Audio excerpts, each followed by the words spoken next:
안녕하세요. 여수론 지체 여러분. 오늘 우리가 함께 나눌 말씀은 사무엘상 25장입니다. 혹시 아직도 사무엘상 25장을 읽어보지 않으신 분이 계시다면 잠시 이 팟캐스트를 멈추고 사무엘상 25장을 한번 읽어보시고 같이 나눌 수 있다면 좋겠습니다. 이제 사무엘서는 계속해서 사울과 다윗의 갈등을 재료로 삼아 왔습니다. 사울이 다윗을 죽이려고 했고 다윗이 도망가면서 계속해서 이 두 인물의 갈등이 이야기의 소재였습니다. 그런데 오늘 이 25장에서 전환점을 맞이하는 사건이 생겨요. 바로 대사사이자 제사장이었던 사무엘 선지자의 죽음입니다. 사무엘은 이 사사시대라는 혼란을 종식하고 하나님께 크게 쓰임받은 사람이었죠. 백성들의 사랑과 존경을 받던 지도자이기도 했습니다. 그런 그가 죽었다는 것은 그의 사역이 모두 마무리되었음을 우리에게 알려주는 대목이기도 하다는 거죠. 그는 사사였지만 또 선지자였지만 사무엘의 중요한 임무가 하나 있었는데 그것은 바로 왕을 세우는 작업이었습니다. 처음 이스라엘의 왕을 세울 때 사무엘이 이 사울을 하나님의 명령을 받고 왕으로 세웠었고 그 후에 하나님의 뜻에 따라 다윗을 왕으로 세우면서 어떻게 보면 그의 마지막 임무가 끝이 났다는 것을 알게 되죠. 이제 다윗이 이스라엘의 지도자로 새롭게 설 것이라서 이 역사의 뒤안길로 빠져있던 사무엘이 이제 죽음으로 완전히 이 성경의 일선에서 물러나는 것을 볼 수 있습니다. 다윗이 왕으로 세워졌다는 것은 바로 전 24장에서도 우리가 확인해 볼 수 있었는데요. 24장 20절에서 동굴에서 자신을 죽일 수 있었지만 그러지 않았던 다윗을 보고 이 사울이 순간 감동한 나머지 다윗을 왕으로 인정하는 대목이 나옵니다. 사무엘상 24장 20절을 보십시오. 보라, 나는 네가 반드시 왕이 될 것을 알고 이스라엘 나라가 네 손에 견고히 설 것을 아노니. 이 사울이 감정적으로 순간 이 립서비스처럼 내뱉은 말 같지만 성경은 이마저도 이야기의 탁월한 키로 삼습니다. 다윗이 왕이다. 이제 사울도 인정할 만큼 누가 봐도 다윗이 왕이다. 그런 뉘앙스로 성경이 이야기를 진행해가는 것 같습니다. 사무엘의 죽음 앞에서 온 이스라엘 무리가 슬퍼하며 애도하죠. 대선지자이자 그들의 지도자였던 사무엘이 죽었으니까요. 성경은 사람이 죽었을 때 슬퍼하는 것을 금지하지 않습니다. 영원한 나라, 하나님 나라에서 우리가 만나기는 할 것이지만 이 땅에서의 이별은 당연히 슬프고 힘든 일 맞습니다. 그래서 많은 사람들이 사무엘 선지자의 죽음 앞에서 슬퍼했던 것 같아요. 사울은 이 사무엘의 죽음이 어, 이제 알터니가 빠졌구나. 뭐 이제 사무엘이 나의 어떤 방해자였던 사무엘이 죽었구나라고 생각할 수도 있었을 것 같은데 사울에게도 이 사무엘의 죽음이 결코 박수칠 수 있는 사건이 아니었습니다. 온 나라가 슬픔에 잠겨서 분위기도 어수선했을 것이고 사무엘이라는 이 리더의 죽음으로 자신은 입지가 더 좁아지고 다윗이 더 떠오를 수 있었던 상황이었기 때문이죠. 그런 분위기와 위기감을 다윗도 잘 알고 있었던 것 같습니다. 사무엘의 죽음과 동시에 다윗은 마치 도망치듯이 바란 광야로 내려가지요. 그리고 갈멜 인근에 있는 마온이라는 지역 근처로 이동을 했던 것 같습니다. 이 마온이라는 지역에는 한 부부가 살고 있었는데 남편의 이름은 나발이었고 아내의 이름은 아비가일이었습니다. 3절을 보시면 오늘 본문 25장 3절을 보시면 이 두 인물에 대해서 아주 솔직하게 설명을 해줍니다. 그 사람의 이름은 나발이요 그의 아내의 이름은 아비가일이라. 그 여자는 총명하고 용모가 아름다우나 남자는 완고하고 행실이 악하며 그는 갈렙 족속이었더라. 먼저 아내에 대한 설명, 그 여자는 총명하고 용모가 아름답다. 그리고 남편에 대한 설명, 남자는 완고하고 행실이 악하며 갈렙 족속이다를 이야기하면서 이 두 부부, 이 두 사람, 이 부부가 뭔가 있다. 이 부부를 통해서 진행될 이야기가 있음을 암시합니다. 나발은 갈렙의 후손으로 다윗과 같은 유다 족속이었어요. 그 옛날 이 모세를 리더로 출애굽해서 가나안 땅을 정탐하던 시절 여호수아와 더불어 믿음의 정탐꾼으로 분류되면서 헤브론 일대를 유업으로 받았던 갈렙. 그의 후손이라는 것은 나발이 소위 뼈대 있는 집안의 사람이었다라는 것을 우리에게 알려주고요. 오늘 본문 25장 2절에서 설명하는 바와 같이 나발에게는 양이 3,000마리, 염소가 1,000마리 있었다. 그 지역에서 유지였던 것 같습니다. 부자였습니다. 영향력 있던 집이었겠지요.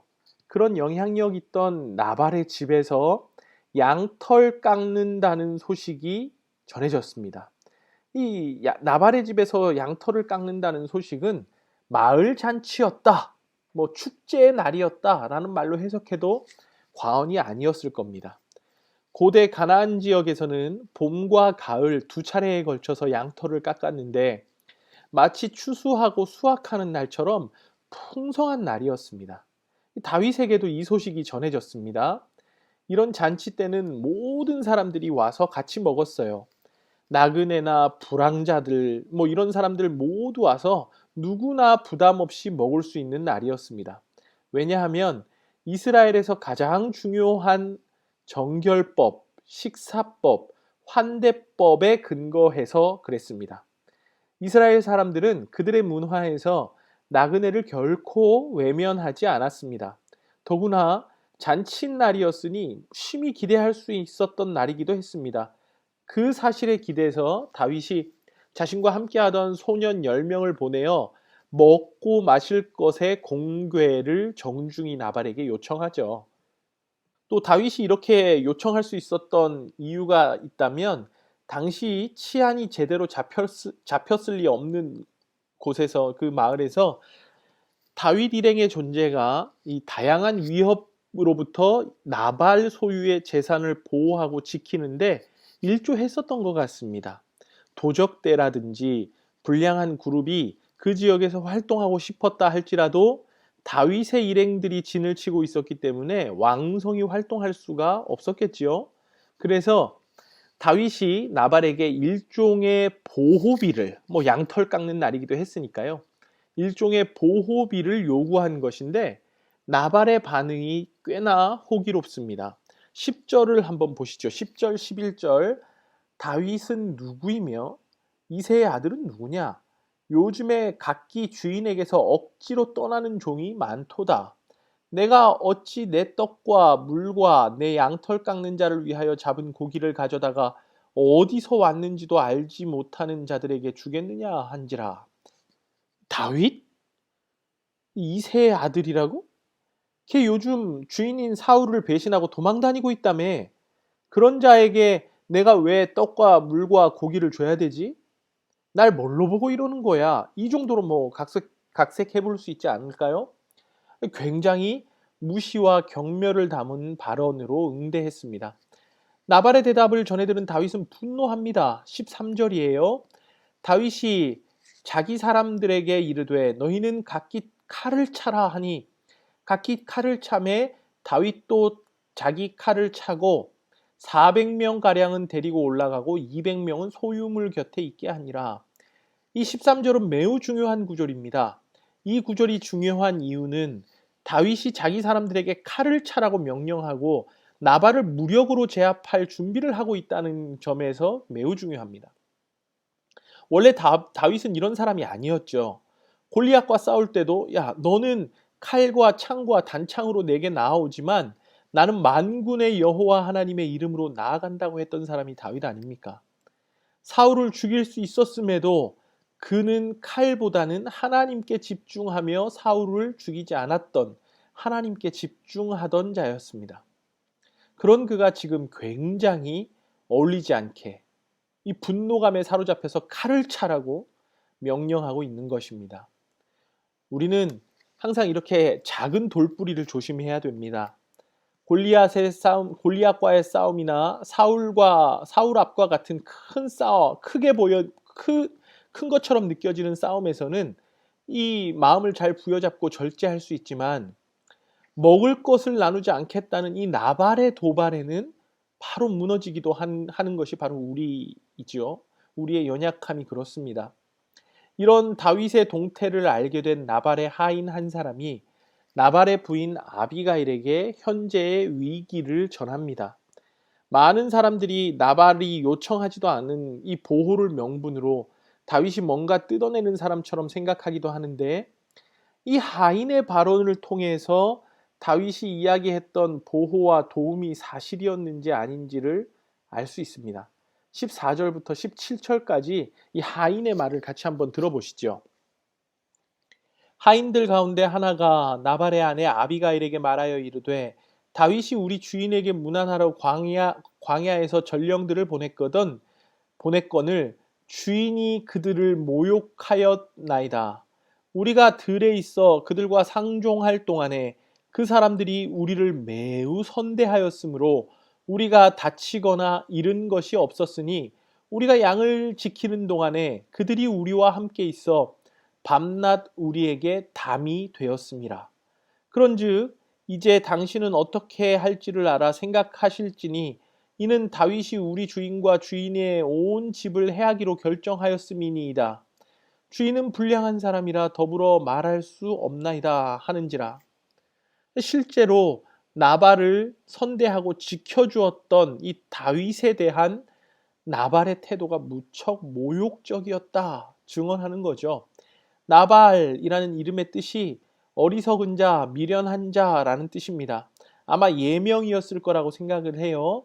왜냐하면 누구도 자식의 이름을 이런 식으로는 짓지 않았을 테니까요. 이름 그대로 그는 미련한 자가 맞는 것 같습니다.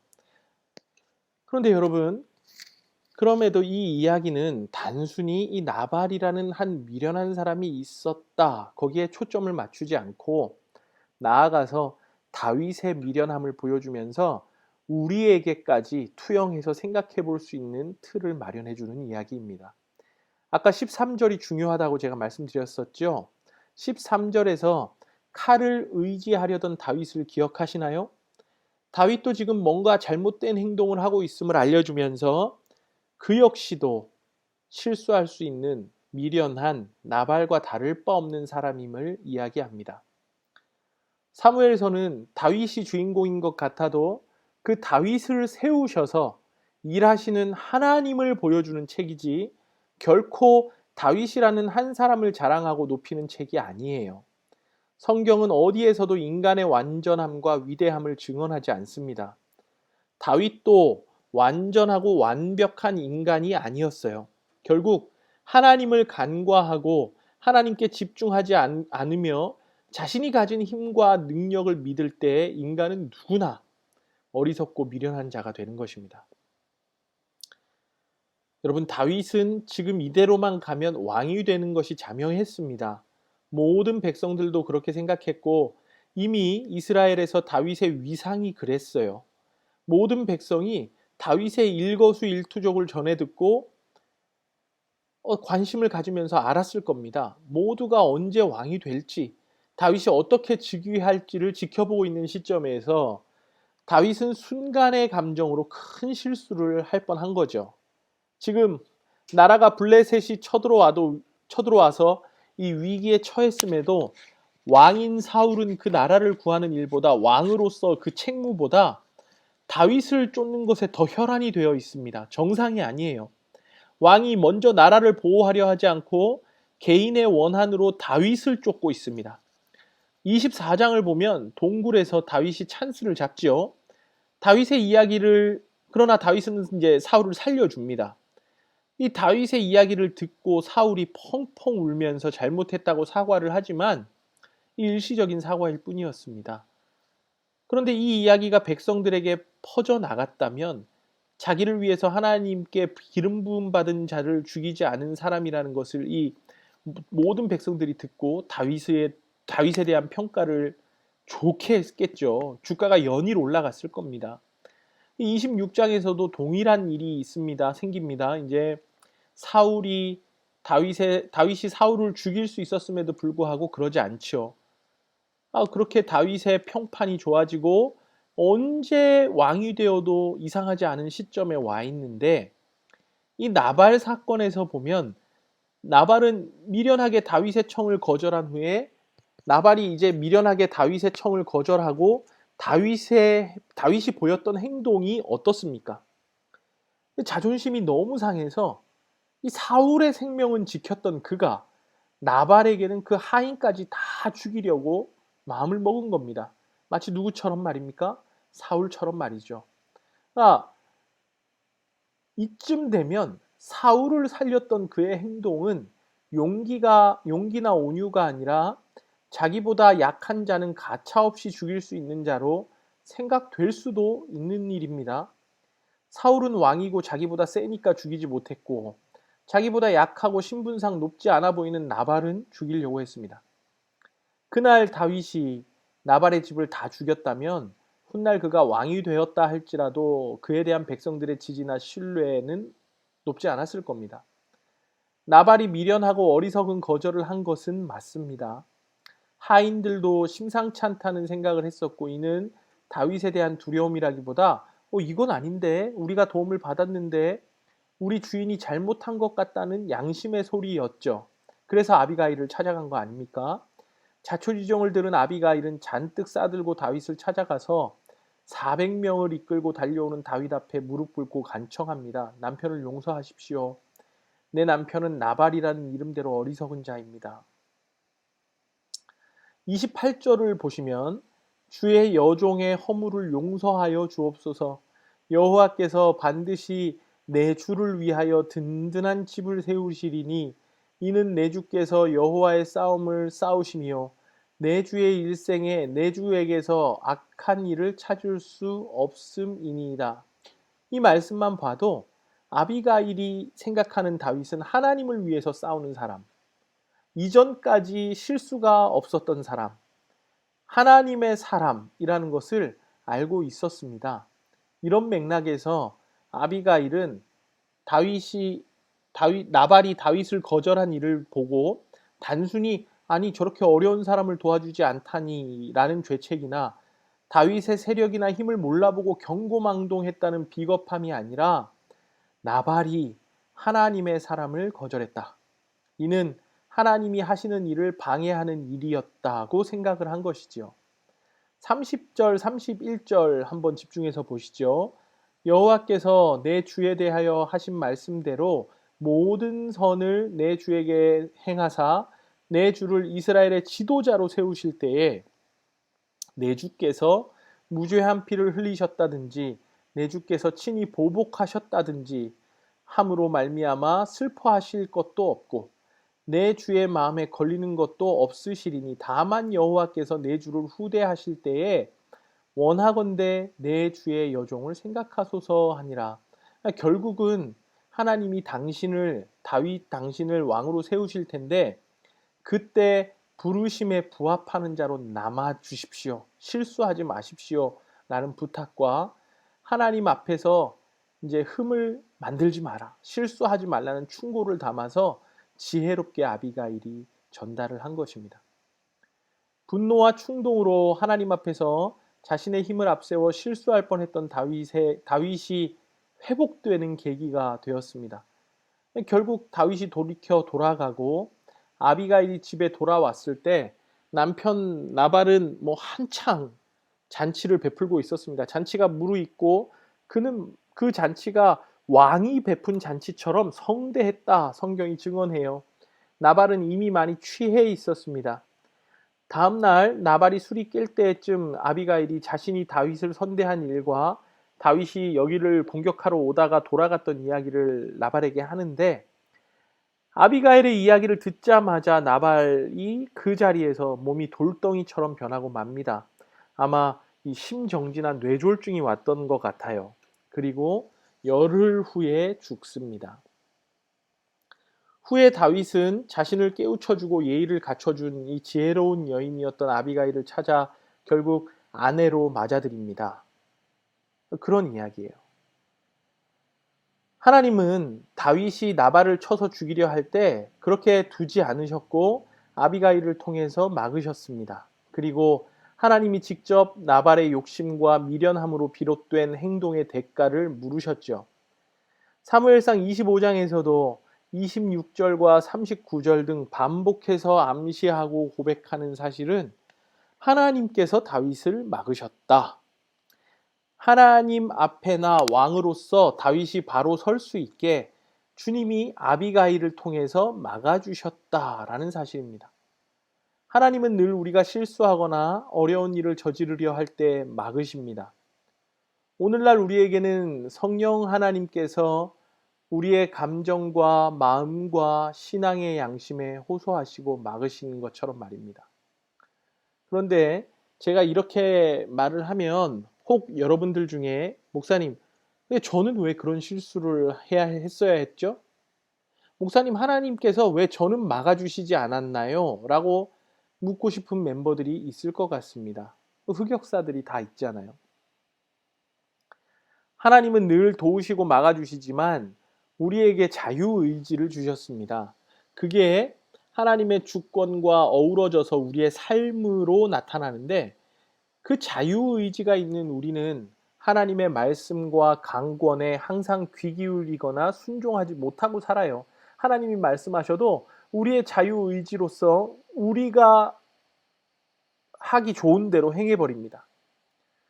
그러니까 대체 무엇이 달랐을까? 다윗도 마찬가지죠. 하나님께서 나발을 죽이고자 할 때에는 아비가일을 통해서 막으셨지만 밧세바를 얻고자 우리아를 죽이려고 할 때는 막지 않으신 것처럼 보이지 않습니까? 어떤 차이가 있었을까요? 무엇이 달랐을까요? 나발 이야기 때 다윗은 충동적이기는 했지만 영성이 깨어 있었던 사람입니다. 사울을 눈앞에 보고도 죽이지 않았을 만큼 영성이 살아 있었어요. 그래서 아비가일의 말이 들렸고 잘못을 깨닫게 됩니다. 우리아의 때에 이 다윗은 밧세바를 범하고 우리아를 최전방에서 칼, 창, 화살바지가 되어서 죽게 하죠.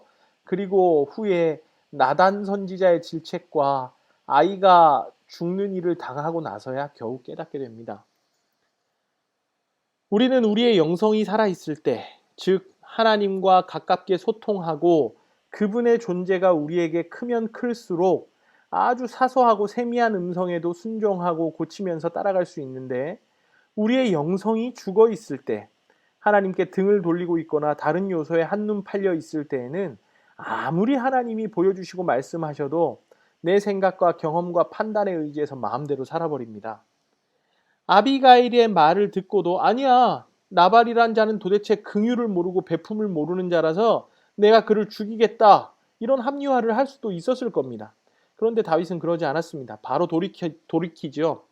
다윗의 영성이 하나님 앞에서 살아있었기 때문입니다. 그가 하나님 앞에서 그나마 가난한 마음을 유지하고 있었기 때문입니다.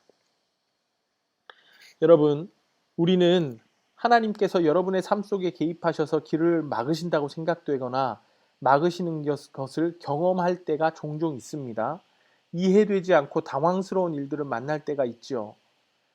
다윗이 하나님과 가깝게 살 때 그의 영성이 살아있을 때에는 나발을 보고도 그것에 대한 충고가 들렸지만 그의 마음이 하나님을 멀리 떠나 있을 때, 내 성공과 자신의 판단에 도취되어 있을 때에는 막으시는데도, 아니라고 하시는데도 기어코 우리아를 죽여버립니다. 우리의 삶 속에서도 좋은 것 같은데 내 뜻과는 역행해서 길이 막힐 때가 많이 있어요. 굳이 충동이나 분노가 아니더라도 정당한 이유와 정당한 행함인 것 같은데 막으신다고 생각될 때 왜 막으시는지 이해가 안 된다면서 내 고집대로, 내 원함대로 행하려고 하는 우리의 모습을 발견할 때가 많이 있죠. 그러나 돌아보면 하나님이 막지 않으셨다면 후회할 뻔했던 경험이 얼마나 많았습니까? 복 있는 사람은 하나님 왜 안 돼요? 왜 길이 안 열려요? 라고 하나님을 원망하기보다 하나님께서 막으셨다. 막지 않으셨다면 큰일 날 뻔했다. 하나님께서 막지 않으셨다면 큰 실수할 뻔했다라는 하나님의 음성과 주권을 인정하고 순종할 수 있는 태도를 가진 사람이 복 있는 사람입니다. 우리가 정말 힘들 때 제발 그것만 좀 풀렸으면 좋았겠다라고 생각이 될 때, 근데 그걸 하나님이 막으신다는 생각이 들 때, 왜 안 되게 하시는지 원망이 될 때, 오히려 하나님의 주권을 믿고 그 하나님의 인도하심을 믿고 하나님을 믿는 그 믿음으로 우리가 위로를 받고 믿음으로 사는 것이 진짜 우리의 삶의 길이 열리는 길입니다. 나발은 미련했고 죽었습니다. 다윗은 미련함 때문에 큰 실수를 할 뻔했습니다. 그런데 주님께 집중하는 자였습니다. 그 차이가 있었어요. 저와 여러분도 매일의 삶에서 하나님께 집중하고 우리의 영적 민감함을 유지하며 살 수 있기를 바랍니다. 다윗이라고 매번 그게 가능하지 않았습니다. 다윗이 밧세바를 범하고 우리아를 죽일 때에는 그게 발동이 안 됐습니다. 그래서 여러분, 우리는 항상 기도, 찬양, 말씀 묵상, 예배 생활, 경건 생활, 교회에서의 모임 등 하나님 편에 있는, 하나님 가까이에 있는 것들로 시간을 보내고 그분의 뜻을 구하면서 인도하심을 기다리는 삶을 살아야 되는 거예요. 그래서 바쁘지만 더 믿음 생활에 집중하고 시간이 없지만 더 신앙에 심취하여 하나님을 생각하고 그분의 뜻을 구하는 삶이 필요한 것입니다. 그게 그리스도인다운 삶이지요. 여러분 모두가 이 다윗같이 그리스도인 같은 삶을 살 수 있기를 바라고요. 아비가일처럼 현명하게 하나님의 뜻을 구별하고 행동할 수 있는 사람이기를 간절히 바랍니다.